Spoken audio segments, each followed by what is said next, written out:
Sri Lanka has been known by many names, but none are perhaps as historically loaded as Taprobane. It all started with the ancient Greeks who named our island Taprobana. Ancient Roman author Pliny the Elder wrote a story about a man stranded in Taprobana. He wrote that the island was home to skypods, who were creatures with one large foot. Some think that Taprobane came from Vijay's Thambapani. In Ptolemy's map, however, Taprobane is way bigger than Sri Lanka is, and historians think this exaggeration is because of the island's importance to trade. Explorer Marco Polo said Taprobane was the finest island of its size in the world, and to that, we definitely agree. Welcome to Kaleidoscope, where we are positive, daring and different. Today on the show, we're discussing disturbed children, assessing the need for Tamil language marketing, and we're perusing an impressive collection of art. A hearty thank you to Srilanka Live CDB and the Daily Morning for being awesome partners on the show. Don't forget to subscribe, follow and like us. Kaleidoscope is on YouTube, Instagram, Facebook and LinkedIn. CDB Hybrid Leasing. Enjoy exclusive interest rate and much more for hybrids, plug-in hybrids and EV vehicles.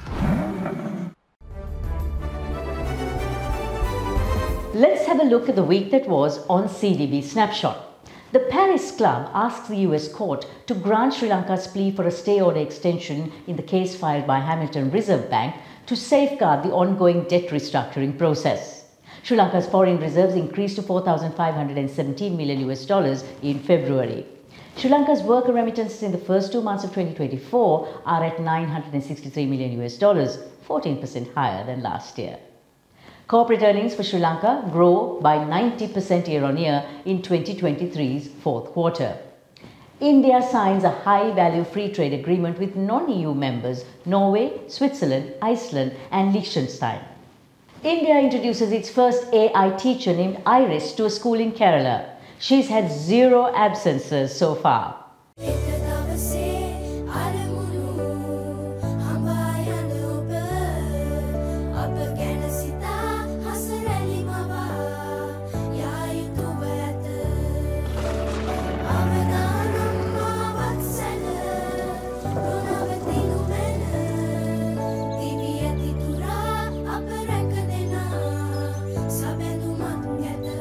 You focus on your goals. We will take care of the risks. Srilanka Life.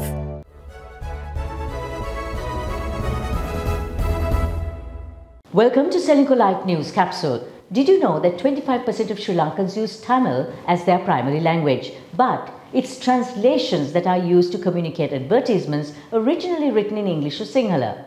Mantram, Sri Lanka's only Tamil-based trilingual advertising and digital agency, is out to change the way we communicate with our Tamil audiences. MD of Sarva Colombo, Krishantha Jayasinghe, who's also known as the Ghost Whisperer, is the mastermind behind Mantram and chats with us today. What led you to conceptualize the idea of Mantram? So many years ago, this was just after the war, I was going to Vaunia. Actually, I was traveling to Jaffna and we stopped at Vaunia and I had realized I had forgotten my slippers. So then I went and asked someone there, can you show me in Sinhalese, Bata Kadeta Puluwan? Then there was a completely black look on his face and then I realized, my goodness, these guys need to be communicated in Tamil, and that's how the thought came about. But it's only now that we are launching it properly. So how can Mantram actually help to bridge the language and perhaps even the ideological divide? All divides are based on misunderstanding, right? And the whole idea of Mantram is to help understanding and empathy, and through that we believe that you will be able to bridge this great divide. To those who still believe that translation is enough, why isn't it enough? The best thing to do is to give you a little illustration in the form of an example. For example, we know the temple flower or the Araliya Mala. In the Sri Lankan Sinhala-speaking context, it's seen as another beautiful flower. We offer it to the Buddha and to the temple. But in the Tamil context, it's negative. It's grown in cemeteries, so it's considered negative. Conch shell is the same. We use it for an opening in the Sinhalese context. while when it comes to the Tamil community, they use it for funerals. So we're looking primarily at English being the language that we would come up with an idea, or we want to work on a campaign. How do you process it into Sinhala and Tamil? I've been in the industry for over 30 years. Originally it was English, right? Because also the big advertisers at that time, Nestle, Levers, had foreign CEOs. But in the last 15 years or so, it has shifted into developing concepts in Sinhalese, mainly because they realized, wow, it's working much better now. What a lot of people don't realize, English is used as the primary language by less than 1% of the entire population in Sri Lanka. And what we do is we try to get a core idea and its emotional state of mind, and then we look at that from a Tamil-speaking population's perspective. So it might be two different messages around the core idea. How important is it for the general population to realize that there are cultural nuances, religious nuances? It's one thought, different executions. That's how you should set about it. Otherwise, generally what's done is, they put a nose ring, they put some pichamal and transmit a message which really does not make sense. So, because 25% of Sri Lanka's population speak or use Tamil as their primary language. If you are having island-wide business, that's a very large potential of your target audience. And our markets this week. At the Colombo Stock Exchange, positive economic news and renewed investor interest pushed the all-share price index up by 4%, while average daily turnover levels remained steady at above 1 billion rupees. Oil prices remain stable around $82.5 per barrel as OPEC plus oil production, driven by higher production in Libya, rose in February by more than 200,000 barrels per day compared to January. Gold prices fell to $2,150 per ounce, showing US consumer prices increasing in February and leading to fresh worries on US inflation. Copenhagen's getting creative with climate change education, with extremely tall future benches in the city which are warnings about how high water levels are expected to rise, which is by 1 meter by 2100.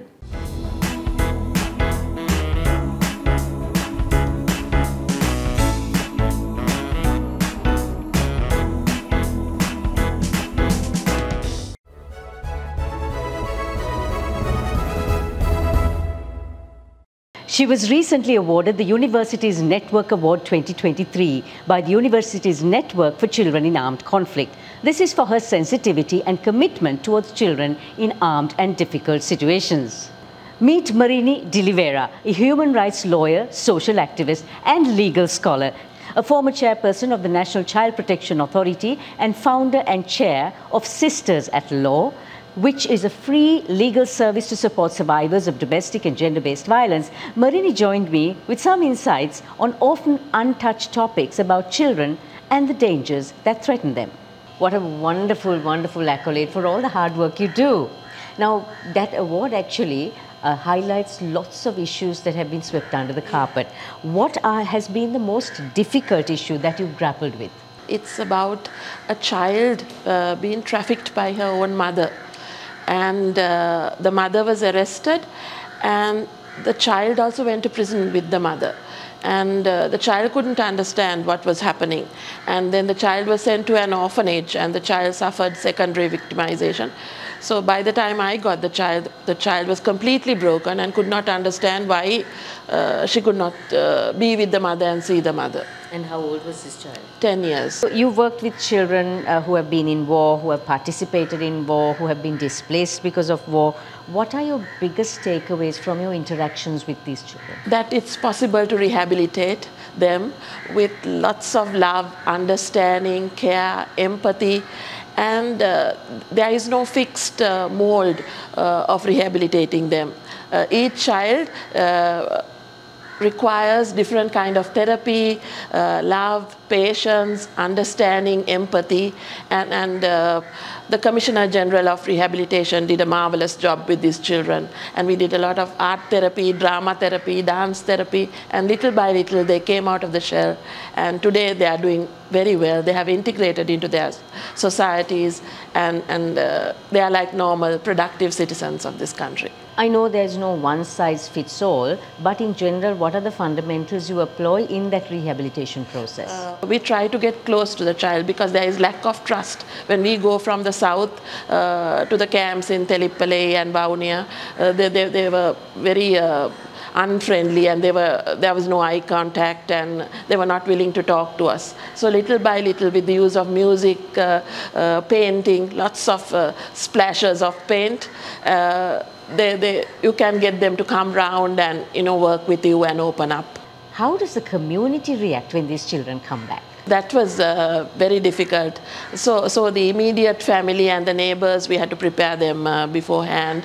And little by little, we established these bonds. That also through a lot of street theater, drama, interaction, and the parents and the close relatives were visiting them in the camps, in the rehabilitation centers. Were there any rewarding moments of these that you remember? When I went to Hindu college to do art therapy with them, the children were hugging little dolls with broken hands and legs, with no hands and legs. Children below 10 and early teens. So I did a teddy bear project, and I went to the schools and asked each child to contribute a teddy bear, and gave each child a teddy bear, and they gave it a name, and they started playing with the teddy bear, and they drew pictures, and they told stories about the teddy bear's life and what the teddy bear's dreams are. So that took attention away from them to the teddy bear. And what they wanted in the future, their dreams came through the teddy bear. What role does poverty play in children's freedom in this country and outside of it? Yes. Poverty is one of the most glaring human rights violations. So that means they don't have a basic standard of living. Their human right to education is violated, human right to food, to clean water, to a clean environment, the right to go to school, to interact with others, then the right to dignity and self-worth, all that is violated. And children are considered chattel. Then there is sexual exploitation, there's forced labor, there's forced prostitution. When children are below the poverty line, they are very vulnerable. What do the children of war, not just those in armed conflict, but those who have faced war head-on, need from us? Love, affection, empathy, and what we call community values. That is, now when we were little, there were very few orphanages. These orphanages was brought by the British regime. Earlier, those days, they didn't have orphanages. If the mother died, either the mother's younger sister or the next door auntie who looked after the child. So the child has a sense of belonging to the community. So community values, inclusivity, empathy, sharing, caring. How does the trauma of war manifest in children when they grow up? They are very likely to be antisocial and angry with society, and they might have a streak of violence in them, and they might be perpetrators of crime. That's why it's very important to rehabilitate and welcome them into the community and show them a lot of love, affection, and include them in everything we do. So we're looking at love, we're looking at empathy, and very importantly, communicating values.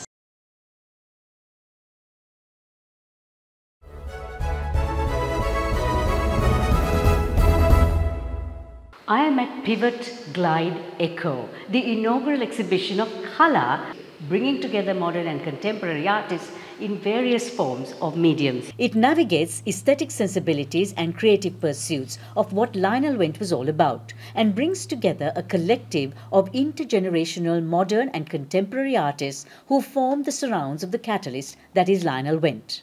Stretching across 8 decades of excellence, the exhibits are in the 3 clusters of temporality, exploring moments and memories, poems inspired by landscapes and rhythm to achieve fluidity and harmony through aesthetic exploration. This is where Lionel Wendt's work congregates the most. The impressive collection was curated by Mariam Begum, who started with the work of Lionel Wendt and built connections and found echoes in the imprints of the work of other artists. Pivot Glide Echo is all about presenting insight into the minds of artists across time, to come to one wonderful conclusion that the human condition to explore, to delve, to conceive of creativity never goes out of style. And as the week winds down, remember, take a little break, refresh your mind. We'll be back next week.